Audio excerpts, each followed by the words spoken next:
샬롬, 말씀 읽어주는 김기웅 목사입니다. 오늘도 기대하는 마음과 사모하는 마음을 가지고 하나님의 말씀 함께 읽겠습니다. 사도행전 1장 12절부터 26절까지의 말씀입니다.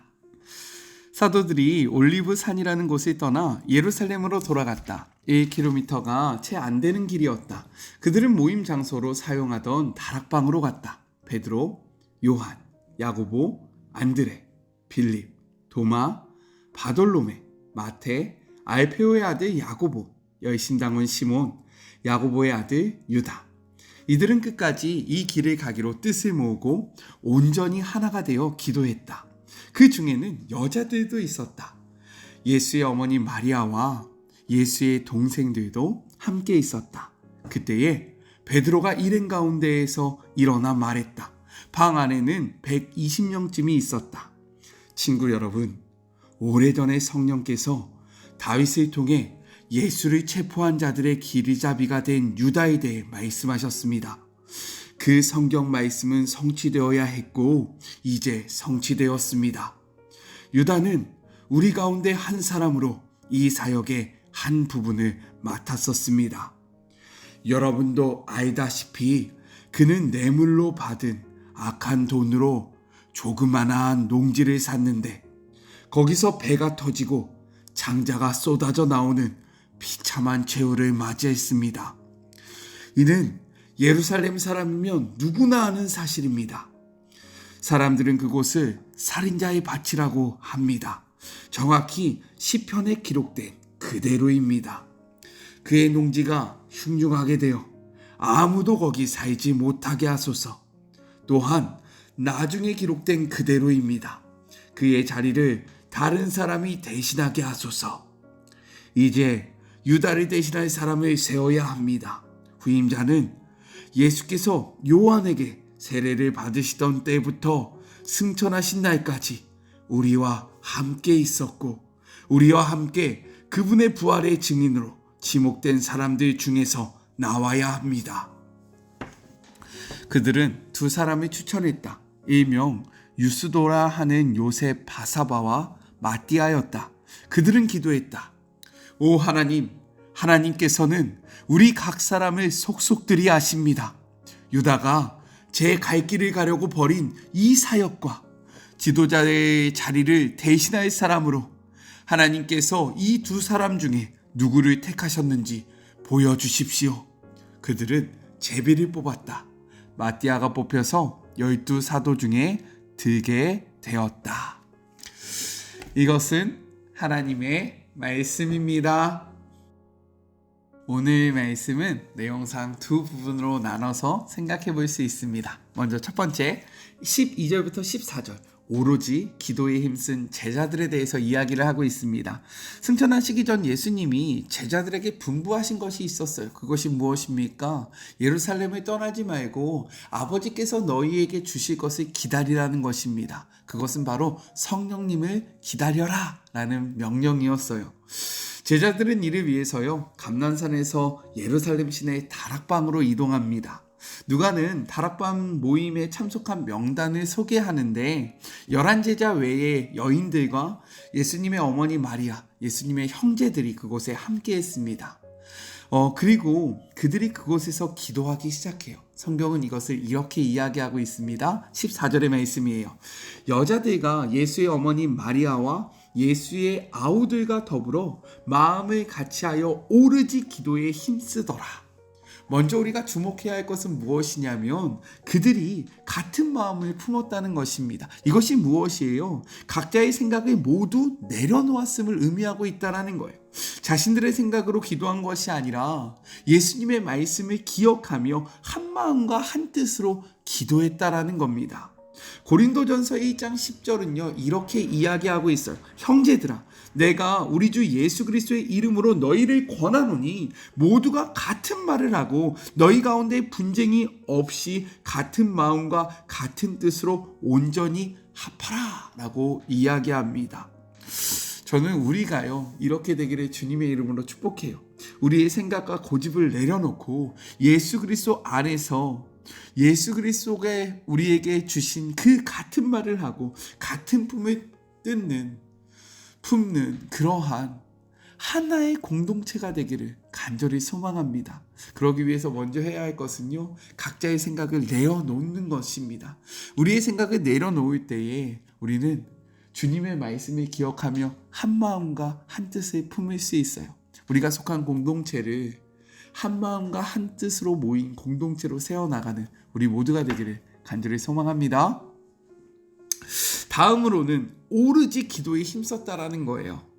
예수님은 제자들에게 깨어 기도할 것을 명령하셨습니다. 그러나 그들은 깨어 기도하지 못함으로써 예수님의 십자가 여정에 함께하지 못했다라는 거죠. 그런데 이제는 달라졌다라는 거예요. 그들이 깨어 기도하기 시작합니다. 무엇을 위하여 기도합니까? 예수님이 기다리라고 말씀하셨던 성령님을 허락해달라고 기도하고 있다라는 거죠. 성경은 이렇게 이야기해요. 누가복음 11장 9절의 말씀입니다. 내가 또 너희에게 이르노니 구하라 그리하면 너희에게 주실 것이요 찾으라 그러면 찾아낼 것이요 문을 두드리라 그러면 너희에게 열릴 것이니 10절 구하는 이마다 받을 것이요 찾는 이는 찾아낼 것이며 두드리는 이에게는 열릴 것이다 라고 말씀하십니다. 얼마나 감사한 말씀입니까? 그런데 이어지는 말씀이 너무나도 중요하다라는 거예요. 13절의 말씀입니다. 너희가 악할지라도 좋은 것으로 자식에게 줄 줄 알거든 하물며 너희 하늘 아버지께서 구하는 자에게 무엇을 주시지 않겠느냐? 성령을 주시지 않겠느냐 하시니라 라고 기록되어 있습니다. 이 말씀이 무엇입니까? 우리가 성령 충만을 구할 때 하나님은 반드시 성령님을 우리에게 허락해 주시겠다라고 약속하고 있는 거예요. 그러니 우리요 성령 충만을 구하기를 간절히 소망합니다. 하나님께요 우리를 도와주시고 우리로 하여금 하나님의 나라를 위하여 힘있게 살아갈 수 있는 힘과 능력을 주시는 그 성령님을 달라고 간절히 기도하는 우리의 삶이 되기를 간절히 기도합니다. 오늘부터 성령님을 꼭 구해보세요. 아셨죠? 둘째, 15절부터 26절 유다를 대신할 마띠아를 뽑은 제자들에 대해서 이야기해요.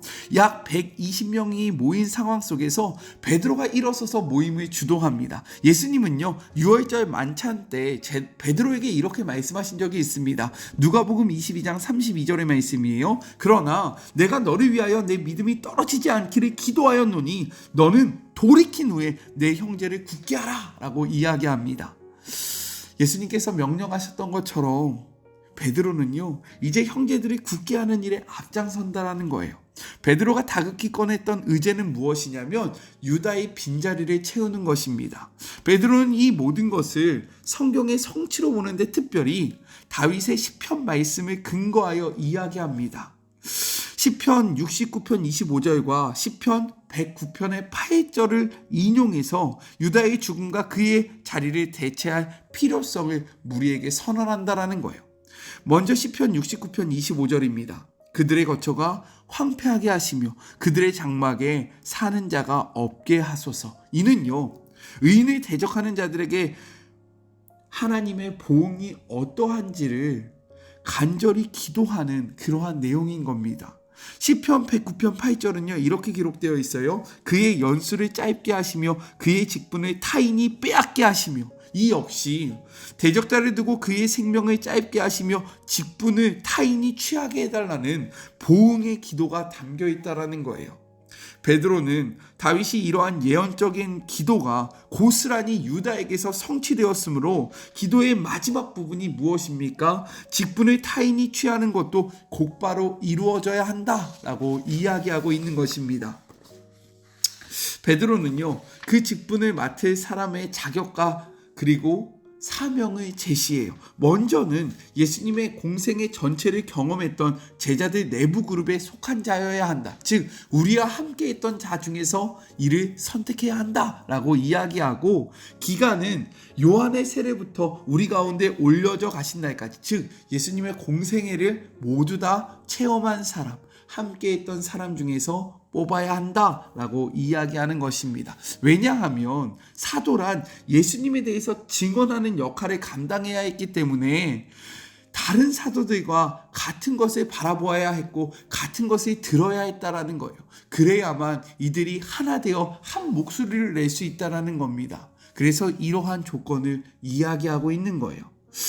저는 이 말씀을 근거로 우리 교회들이 후임을 선정할 때에 외부에서 찾기보다는 함께 생활했던 부교육자들 가운데서 교회의 전통과 사역을 이해하고요.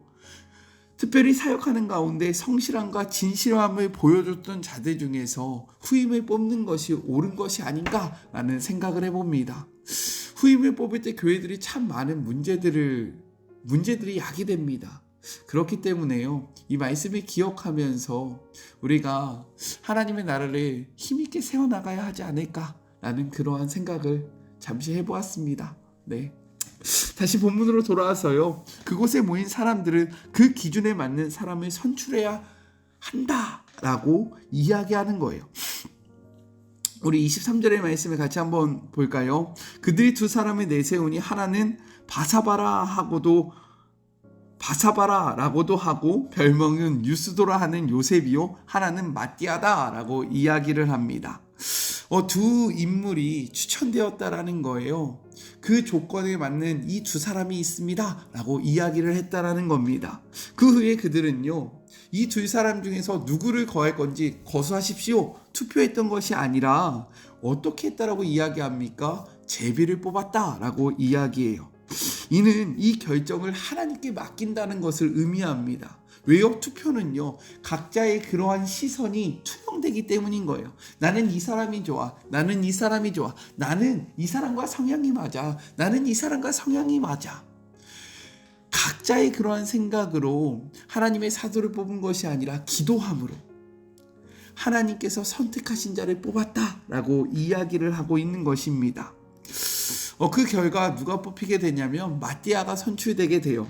성경은요, 특이하게 그 결과에 대한 무리들의 반응을 소개하지 않습니다. 무리들이 더 좋아했는지 아니면 아쉬워했는지를 기록하지 않아요. 왜요? 이것이 하나님의 뜻이었기 때문인 겁니다. 그리고 무엇보다 이 모든 것을 한 마음과 한 뜻으로 기도함으로 이들이 선출했기 때문에 그 반응은 별로 중요하지 않았다라는 거예요.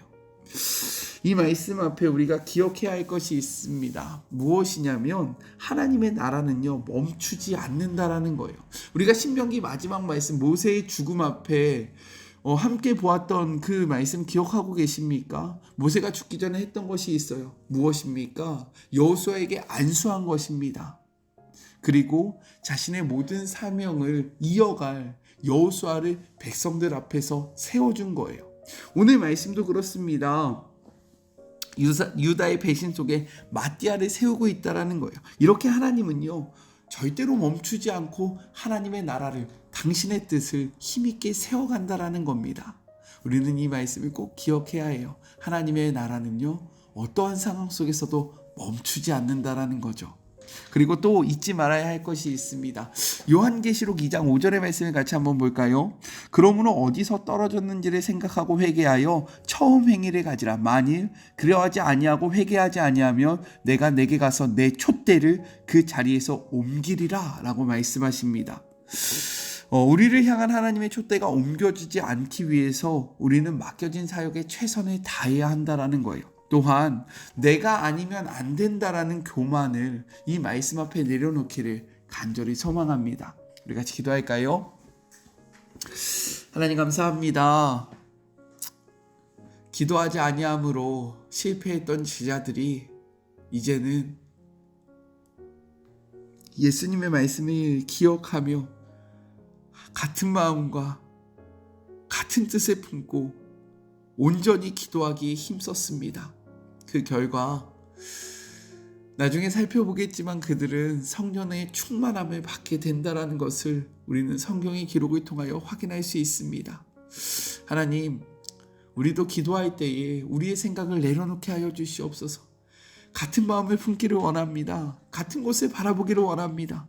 각자의 생각이 가득하면 이것은 불가능합니다. 그러기에 기도할 때에는 우리의 생각을 내려놓게 하시고 하나님의 마음을 바라보게 하여 주시옵소서. 또한 성령을 받아야지만 우리는 사역을 할 수 있음을 고백합니다. 그런데 성경은 구하라 너희에게 주실 것이요 찾으라 너희가 찾을 것이며 두드리면 너희에게 열릴 것인데 하늘에 계신 하나님 아버지께서 구하는 자에게 성령을 주시겠다라고 약속하고 계십니다. 그러니 우리가 오늘부터 우리의 삶을 지탱해주고 우리에게 능력 주시고 권능 주실 성령님을 구하는 삶을 살아가게 하여 주시옵소서. 힘있게 구하게 하여 주시옵시고 간절히 구함으로 성령님과 동행하는 하루하루가 될 수 있도록 축복하여 주시고 역사하여 주시옵소서. 하나님의 나라는 절대로 멈추지 않습니다. 하나님의 나라는 힘있게 확장됩니다. 우리가 이것을 기억하며 주의 나라를 세우기에 힘쓰는 주의 모든 자들이 되게 하여 주시옵시고 내가 아니면 안 된다라는 교만을 내려놓게 하여 주시며 하나님이 사용하실 때에 하나님의 사용은 그 은혜를 정말로 그 축복을 빼앗기지 아니하도록 최선을 다하는 주의 모든 자녀들 되게 하여 주시옵소서. 함께 하실 주님을 기대합니다. 주님을 바라봅니다. 이 말씀을 주심에 감사하며 거룩하신 예수 그리스도의 이름으로 간절히 기도드립니다. 아멘. 구할 때에 하나님은 반드시 주십니다. 그러니 성령님을 구하는 우리 모두가 되었으면 좋겠고 하나님의 나라는 어떠한 상황 속에서도 멈추지 않습니다. 내가 아니면 안 된다라는 교만을 내려놓고 하나님이 사용하실 때의 이 촛대가 우리에게 옮겨지지 않기 위하여 정말로 열심히 최선을 다하여 나아가는 우리 모두가 되었으면 좋겠어요. 저는요 또 내일 만나도록 할게요. 사랑하고 주님의 이름으로 축복하면서 오늘 하루도 힘내세요. 우리 내일 만나요. 안녕. 오늘도 수고하셨습니다.